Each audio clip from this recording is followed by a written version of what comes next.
男人无意间发现，当初抛弃自己的前女友竟然成了大明星，可他却在分开的10年里患上了严重的失眠症。他会在深夜里疯狂敲打我恨你，又会像孤魂一般在泳池游荡。可最让他难以释怀的是10年前前女友说的一句玩笑。我还想，如果有一天你当了导演，你还可以把我捧红。现在玩笑成了真，业内人尽皆知，前女友专靠傍导演上位。更讽刺的是，建东如今也成了演员，而他的下一部戏就是和前女友合作。这天是电影发布会，建东终于等到了久别重逢，可他没想到，孙娜，这是你第一次跟林建东合作，请问你最喜欢的哪部电影？我不认识他，也没有看过他的电影。孙娜的冷漠和疏离刺痛了他。这时有记者好奇电影的主题，导演回答这是一个三角恋的故事，女主因失忆忘记了旧情人，流落街头时被马戏团班主所救。可就在这时，旧情人找了回来，而戏中女主的反应也和现实中的孙娜一样。先生您好。你好。第一场戏拍完后，建东彻夜难眠，他在泳池大喊大叫的发疯，又一头栽进冰凉的池水，寒意入骨的那一刻，他回忆起了两人的第一次相遇。那晚他在小店吃了碗面，结账时却发现有人正在吃他剩的面，他狼吞虎咽像饿了很久，意识到建东在看，他赶紧咽下最后一口。可几分钟后，女人又折返回来，能借你的地方洗个澡吗？就这样，建东带她回了家，看着女人光滑的脊背，建东忍住了内心的念头，转身去下了碗泡面。等他回来时，女人已经睡着了，大概是长期营养不良，她磨牙很严重。这晚之后，女人不告而别，对不起，拿走了你的一箱方便面，老孙。可建东没想到，10年后，潦倒的老孙成了耀眼的孙娜。她挂着谄媚的笑容，在权贵人世间周旋。她刚想上前，就听到一个男人过来打招呼：“你好，你是？你忘了那个时候你在三里屯歌舞团表演，我还去捧过场。哎，你们歌舞团领班小宋啊，还是我老乡啊。”你记错了，我从来没有去过什么三里屯，你认错人了。回去的路上，建东故意提起孙娜当歌女的往事，还浮夸地模仿她当时唱歌的样子。可孙娜却像被踩了尾巴的猫，我没见过，没见过。然而孙娜不明白，过去的10年对她是不堪，对建东却是深入骨髓的执念。你知道他令我最害怕的是什么？就是他根本没爱过我，要不就傻了10年。停车！看着孙娜决绝地走入雨中，建东想起了两人的第二次相遇。10年前，建东是导演系的学生，但因为学业不顺，他决定退学回香港。没天分就是没天分，骗不到人家。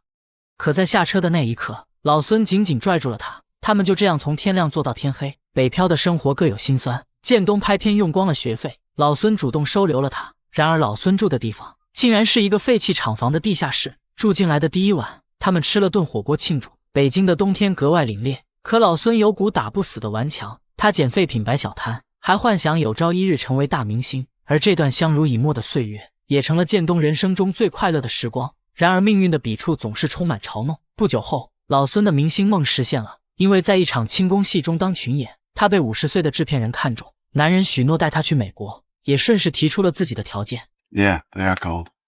Tell you what, why don't you come back to my place? It's a little warmer in there. I know money. I hadn't even thought about money. Okay. 搬走前，两人吃了顿散伙饭。建东的内心交织着无力和不舍，而老孙的心情也同样复杂。接着他关了灯，以一种献祭般的果决扑倒了建东。这晚他们相拥而眠。深夜老孙的磨牙声突兀地响起，建东把手指放在他的齿间。也正是这一刻，他理解了老孙的不堪和妥协。第二天，老孙要走了。不要看着我走。建东迟钝的没有回应，可片刻后，他冲向那扇狭小的窗户。老孙的高跟鞋刚好停在他的眼前，可下一秒，然而老孙还是太天真了。外面的世界很精彩，却也有他想象不到的残忍。仅仅1个月，老外就厌倦了他的陪伴。忘记了是你。老孙跌回了现实，可这次建东接住了他。我们真结婚吧？当时老孙紧紧抱住了建东，可直到10年后，建东才明白，那一刻老孙只是认命了。老孙从来就不甘心做一个平凡的小人物。这天孙娜单独约了建东，劝他放下过去，别再纠缠。可建东提了个条件，跟他再回一趟北京。我想带你回去见以前的老孙。我就是以前的老孙。你不是以前的老孙，以前的老孙爱我。建东无法形容内心的伤痛。过去10年，他无法安睡，他害怕梦到老孙，又害怕再一次失去。在老孙面前，他像一只被主人抛弃的小狗。孙娜终于心软了，或许是怜悯，又或许是旧情难忘。他没再抗拒建东的拥抱，可这一幕却被导演看见。过去的10年间，是他一手捧红了孙娜，而孙娜也成了他的缪斯。或许是为了反击，这晚过后，导演宣布他将亲自出演马戏团班主。现实和电影相似的可怕，孙娜的内心不免忐忑。他以票房为借口，劝导演放弃这个角色，可对方心意已决。就这样，导演成了戏中的班主。在接下来的一场戏中，班主得知了女主和初恋旧情重燃，他饱受嫉妒和痛苦的煎熬。可孙娜没想到，当他按照剧本设定重回班主身边，以为2人会破镜重圆，然而下一秒，班主狠狠给了他一个耳光。这不是剧本里原定的情节，可导演却表示这是他新加的戏份。要知道，恨一个人要比他恨的人更痛苦，所以与其说班主打小雨是为了恨他，倒不如说他不想自己恨他。打完了这巴掌，他们俩就扯平了。随着剧情的进展，戏中的情节也越来越像现实的写照。记不记得，我以前常常这样从后面抱着你。在接下来的这场戏里，初恋准备带女主私奔，可站在名利与柴米油盐的十字街头，他选择了同流合污。而这一幕也让建东回想起他们当初为什么会分开。那时老孙本打算和建东平凡度日，却在聚会时无意得知建东的同学准备去外地拍戏。他就是你那个江副导演的同学吗？不是，他就是。第二天，建东去剧组帮忙，老孙看看当导演的同学，又扫了一眼打杂的建东，决定在这一刻做出这晚老孙灌醉了他。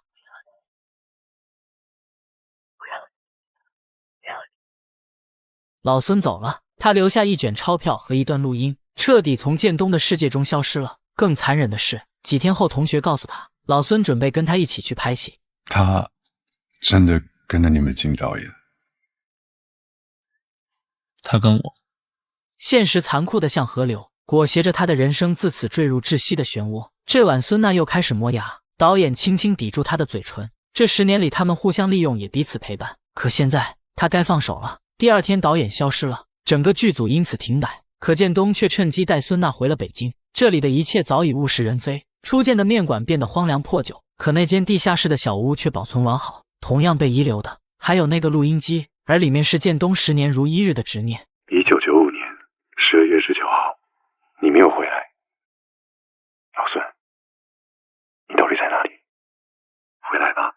1996年11月，2年了。终于回来了。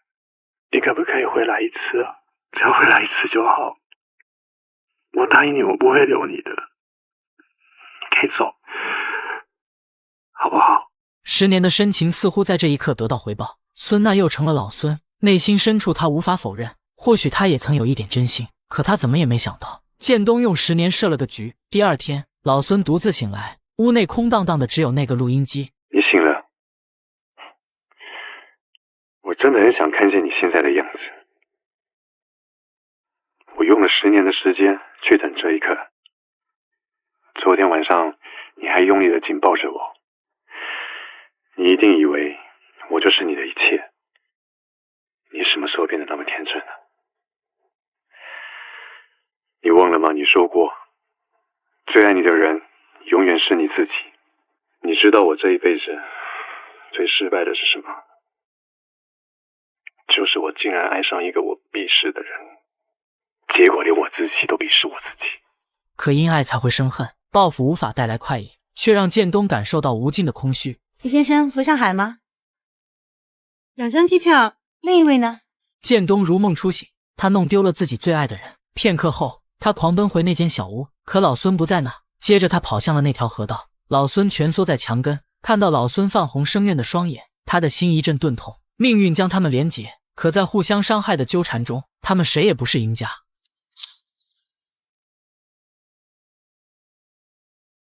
几天后，2人回到剧组，上楼前，建东突然拉住孙娜：“我们不要进去了，还有一场戏要我们去演。”而导演也敏锐地意识到，这场戏该散场了。叶问，还以为以后不会再听到你这样叫我了呢。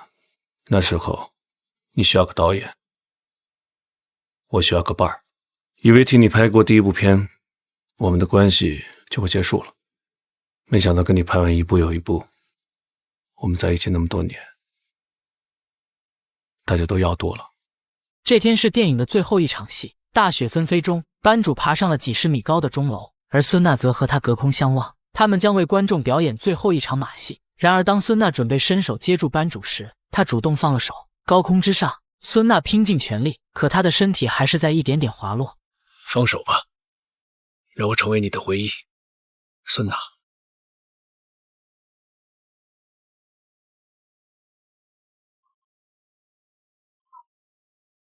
导演坠落的那一刻，孙娜心里的一部分彻底死去了。我终于找到了爱情故事，一生中也无法彻底忘记。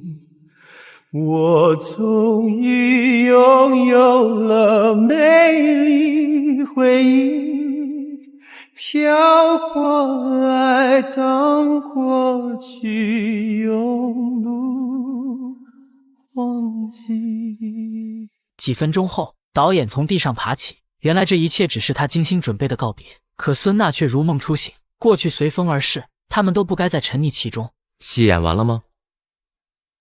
赶英文。临走前，建东打了最后一通电话。老孙， I am great. Everything was this way. Another deserted place. 孙娜和建东的相爱是错位的，在那些凄苦的冬天，建东的温暖不足以抵挡老孙对生活的无能为力。他们的分开也是注定的，即使命运重来，老孙还是会做同样的选择。他最爱哼唱那首《外面的世界》，从一开始，这个小镇姑娘就怀揣着对世界的野心。而建东和导演，一个是他的过去，一个是他的成长。可有些人注定只能陪你走一段路，而人生就是不断错过的旅程。在这个繁华浮世中，体面的告别才会迎来涅槃重生，而那些生命中的温暖瞬间，就该留在回忆中永存。因为透过那些瞬间，你会发现，那是一生中我们最宝贵的真心。